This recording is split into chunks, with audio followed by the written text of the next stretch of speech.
Hi guys, welcome to Tripjoy review channel. இன்னைக்கு 2025 horror படமா release ஆன இட் ஃபீட்ஸ் இங்கிலீஷ் படத்தோட ரிவ்யூ பார்க்கலாம்.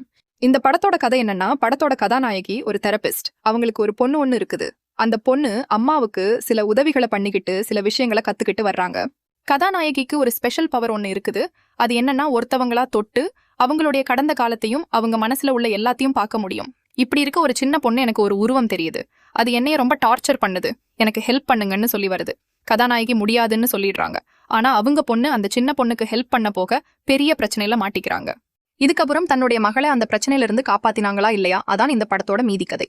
படத்தோட பிளஸ் பாயிண்ட் என்னன்னா, படத்துல ஹாரர் எலமெண்ட் சூப்பரா ஒர்க் அவுட் பண்ணிருக்காங்க. சில இடங்கள் உண்மையாவே பயமா தான் இருக்கு. இந்த மாதிரி படங்களுக்கு சவுண்ட் எஃபெக்ட் ரொம்ப எஃபெக்டிவா இருக்கணும். அதுக்கேத்தாப்ல சவுண்ட் டிபார்ட்மெண்ட் ரொம்ப சூப்பரா நேர்த்தியாக ரொம்ப எஃபெக்டிவா பண்ணி கொடுத்திருக்கு. சில இடங்கள்ல இவங்க கொடுத்த அந்த சவுண்ட் இருக்கே அப்படியே நம்மள தூக்கி போட வைக்குது. படத்துல ஸ்கிரீன் பிளே ரொம்ப அருமையா இருந்தது. 1 மணி நேரம் 40 நிமிஷம் நெருக்கி ஓடக்கூடிய இந்த படம் எங்கேயுமே போர் அடிக்காது. அந்த அளவுக்கு ஸ்கிரீன் பிளே பண்ணிருக்காங்க.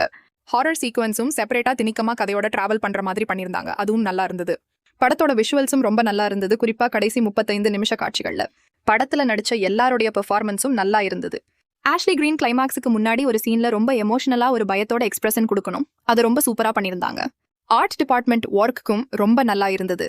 கதாநாயகி ஒருத்தர் தொட்டு மனசுக்குள்ள என்ன இருக்குது பார்க்கிற அந்த சீன்ல வர்ற இடங்களை சூப்பரா வேரியேஷன் காட்டி சூப்பரா செட் போட்டிருக்காங்க.